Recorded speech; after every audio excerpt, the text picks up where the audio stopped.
वो दिन था 25 जून 1983। पंजाब के जालंधर में एक पिता अपने 3 साल के बच्चे के साथ टीवी सेट पर चिपका हुआ था। टीवी सेट पर वो कपिल देव को अपने हाथों में विश्व कप की चमचमाती ट्रॉफी लिए हुए देख रहा था। ये वो भावुक समय था जब हिंदुस्तान में मानो क्रिकेट का सैलाब सा आ गया हो। ये वो समय था जब हर युवा क्रिकेटर बनना चाहता था। ये वो समय था जब हर युवा कपिल देव बनना चाहता था। ये वो समय था जब हर पिता अपने बच्चे को कपिल देव बनाना चाहता था।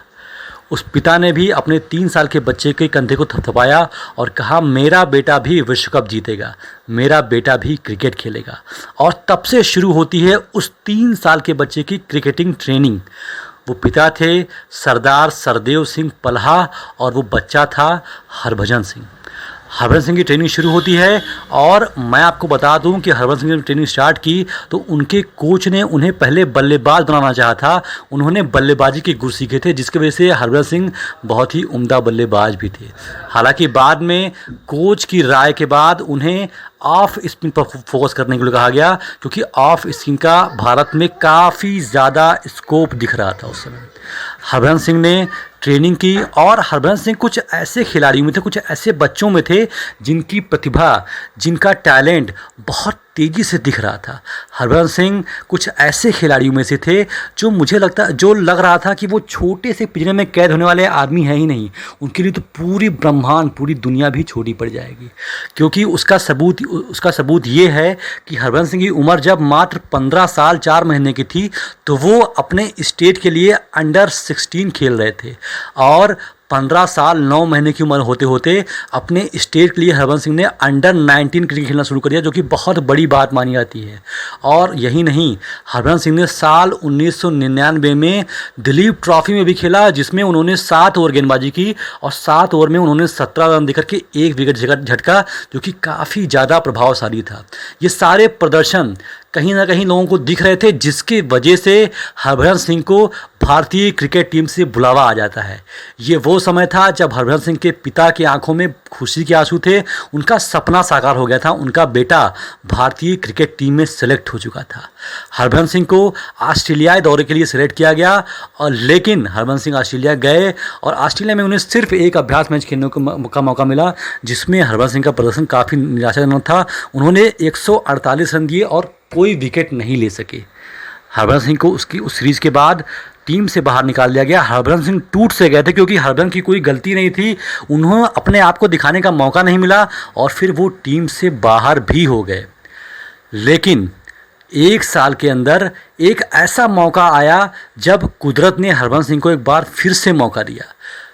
पहली बार गठन हुआ NCA यानी कि नेशनल क्रिकेट एकेडमी।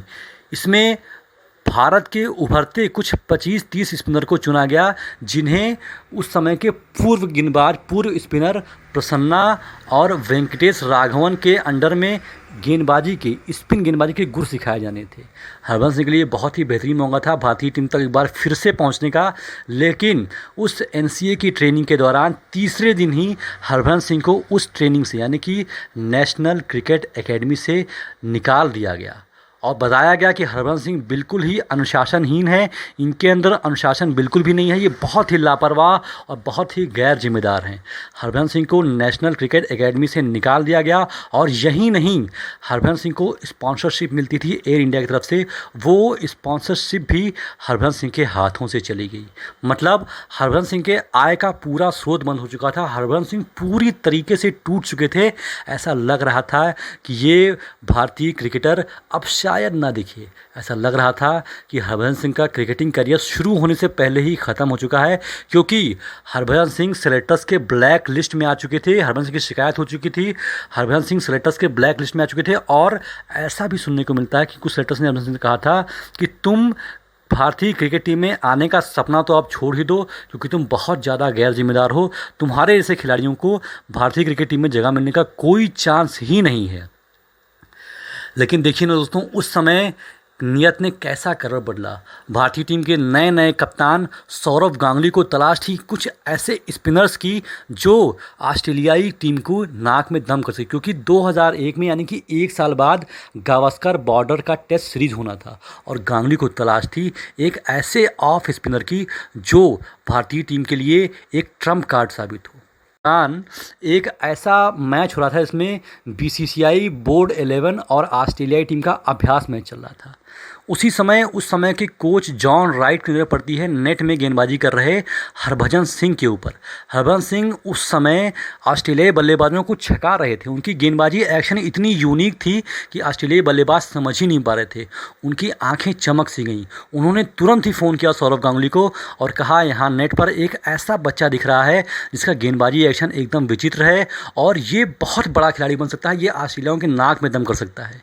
गांगुली ने कहा, तुरंत ही उस गेंदबाज को गेंदबाजी से हटा दो और उसे दोबारा गेंदबाजी मत देना। ऐसा ही हुआ, हरभजन सिंह को गेंदबाजी से हटा दिया गया। हालांकि ऐसा सुनने को मिलता है कि हरभजन सिंह उस समय कोच से भी झगड़ गए और उन्होंने कहा, मुझे गेंदबाजी से क्यों हटाया जा रहा है, मेरी गलती क्या है। तब उन्हें बताया गया कि कप्तान सौरव गांगुली का आदेश है कि आपको गेंदबाजी ना करने दिया है, क्योंकि आपकी गेंदबाजी कुछ अद्भुत है, कुछ विलक्षण है, जिससे ऑस्ट्रेलियाई खिलाड़ी आपके लिए तैयार ना हो सकें। हो सकता है कि आपको अगली जो सीरीज़ होने वाली है उसमें मौका दे दिया जाए। ये सुनते ही हरभजन सिंह खुशी से पुलिंग समा रहे थे, लेकिन अभी पूरी बात हुई नहीं थी। अभी तो युद्ध होना था सौरव गांगुली और सिलेक्शन कमेटी के बीच में, क्योंकि सिलेक्शन कमेटी पूरी तरीके से नाराज़ थी। हरभजन सिंह को उन्होंने ब्लैक लिस्ट में डाल दिया था कि हरभजन सिंह को तो भारतीय टीम में लेना ही नहीं है। लेकिन सौरव गांगुली ने हरभजन समेत 25 स्पिनरों को और बुलाया और उन्होंने खुद अपने आंखों से देखा कि कौन सा स्पिनर है जो सबसे ज़्यादा प्रभावी है, और उसमें उन्होंने पाया कि हरभजन सिंह सबसे बेस्ट हैं। और उन्होंने कहा कि मुझे हरभजन सिंह अपनी भारतीय क्रिकेट टीम में चाहिए ही चाहिए। हरभजन सिंह को सौरव गांगुली को हरभजन सिंह बहुत ज़्यादा पसंद थे और वो हरभजन को अपनी टीम में लेने के लिए अड़ गए। उस समय क्रिकेट एकेडमी और सौरव गांगुली के बीच में 4 घंटे लगातार बहस चली और इस बहस में लास्ट में जीतते हैं भारतीय कप्तान सौरव गांगुली, और इस तरीके से हरभजन सिंह का दोबारा सिलेक्शन होता है भारतीय टीम में। और इस बार उन्हें खेलना था गावस्कर बॉर्डर टेस्ट सीरीज़, जो कि 2001 में होनी थी। ये वो टेस्ट सीरीज़ थी ना दोस्तों, जिसने हरभजन सिंह की तकदीर ही बदल दी, जिसने हरभजन सिंह की जगह टर्मिनेटर बना दिया, जिसने हरभजन सिंह को सुपर स्टार बना दिया।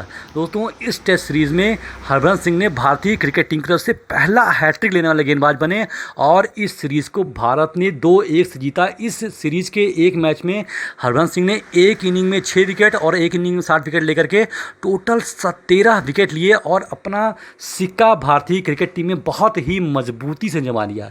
ये वही दौर है जिस मैच में टेस्ट मैच और वो सीरीज ऐतिहासिक बन गया, और उसके बाद हरभजन सिंह ने कभी भी पीछे मुड़कर नहीं देखा और भारतीय क्रिकेट टीम में लगातार खेले और अपने परफॉर्मेंस के दम पर सबसे ज़्यादा तेज़ी से विकेट लेने वाले गेंदबाजों में से भी हरभजन सिंह का नाम आता है। दोस्तों, इस तरीके से सौरव गांगुली ने हरभजन सिंह का क्रिकेटिंग करियर ख़त्म होने से पहले ही बचा लिया। और हरभजन सिंह ने एक इंटरव्यू में कहा भी है, सौरव गांगुली के इस एहसान को हरभजन सिंह मरते दम तक नहीं भूलेंगे। अगर कभी तो पूर्व कप्तान सौरव गांगुली को बहुत बहुत धन्यवाद करता हूं, क्योंकि उन्होंने भारतीय टीम को नायाब तोहफे दिए हैं, जैसे ज़हीर खान, हरभजन सिंह, महेंद्र सिंह धोनी, युवराज सिंह, मोहम्मद कैफ, आशीष नेहरा समेत कई सारे खिलाड़ी दिए जो विश्व क्रिकेट में राज करते हैं। दोस्तों, तो ये कहानी थी जब गांगुली ने हरभजन सिंह का करियर ख़त्म होने से बचाया था। दोस्तों, आशा करता हूँ कि आपको वीडियो अच्छी लगी हो।